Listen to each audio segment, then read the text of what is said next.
হাতির পায়ের তলায় পিষ্ট হয়ে প্রাণ গেল এক শিশুর। আপনার কিংবা আমার কারণে যদি ওই দুর্ঘটনা ঘটতো তাহলে আমরা বিচারের আওতায় আসতাম। এখন কথা হচ্ছে যে ঘাতক হাতির কারণে ওই শিশুটির প্রাণ গেল, সেই ঘাতক হাতিটি কি কখনো বিচারের আওতায় আসবে?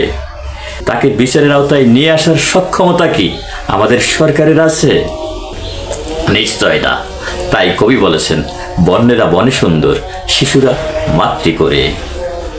সে অনুযায়ী বুনো হাতি যদি বনে থাকতো কিংবা শিশুটি যদি ঘরে, এমন নির্মমভাবে কি মরতে হতো ঈদের খুশির দিনে? দর্শক, চলুন চলে যাই ঘটনার নেপথ্যে। যিনি হাতির পিঠে বসে খেলা দেখাচ্ছিলেন তিনি হচ্ছেন হাতির মাহুত, তার নাম হচ্ছে আজাদ। আর যে হাতির পায়ের তলায় পিষ্ট হয়ে জীবন দিল তার নাম হচ্ছে জাহিদ, বয়স 10 বছর। ইনি কার ছেলে? ইনি হচ্ছেন তার ছেলে, যার বাবা হাতির পিঠে বসে অলরেডি খেলা দেখাচ্ছেন। বাবা বসে আছেন হাতির পিঠের উপরে, তার ছেলে হাতির পায়ের নিচে কাতরিয়ে কাতরিয়ে প্রাণ দিচ্ছে। এখানে তার বাবা, দেখুন ভিডিওতে, তার বাবা হাতিটিকে নির্মমভাবে জোরে জোরে আঘাত করে চলছে হাতির আঘাত থেকে তার শিশুটিকে বাঁচানোর জন্য।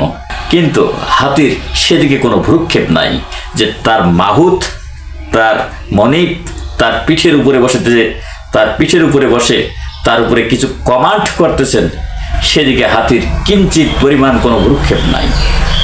এখানে যে কারণে ঘটনাটা ঘটেছে, এখানে হাতি বল খেলা দেখাচ্ছিল, হাতির খেলা দেখার জন্য এসেছিল হাজারো দর্শক। এখন হাতির কাছ থেকে বল চলে গেছে ওই শিশু জাহিদের কাছে। শিশু জাহিদ বলটি পেয়ে হাতির সঙ্গে মশকরা করতেছে, বল দিবে না এই মর্মে। হাতি অলরেডি কয়েকবার গরম দেখিয়েছে বলটি হাতিকে দেওয়ার জন্য, এবং এই ব্যাপারে হাতির পিঠে বসে থাকা ওই শিশুর বাবা ওই শিশুটিকে বলছে, বাবা তুমি বলটা হাতিরে দিয়ে দাও। কিন্তু ওই ছেলে দিবে না মর্মে সে হাতির সঙ্গে মশকরা করতেছে। হাতির যখন রাগ একেবারে চরম পর্যায়ে, আউট অফ কন্ট্রোল, হাতি তখন সুর দিয়ে তাকে পেঁচিয়ে ধরে পরপর 2 বার উপর থেকে মাটিতে সজোরে আঘাত করে। তারপরে আঘাত করেই ক্ষান্ত হয়নি, তারপরে হাতির সেই বিশাল আকৃতির পা দিয়ে তাকে একবারে পিষ্ট করে ফেলেছে। এই করুণ পরিণতি দেখে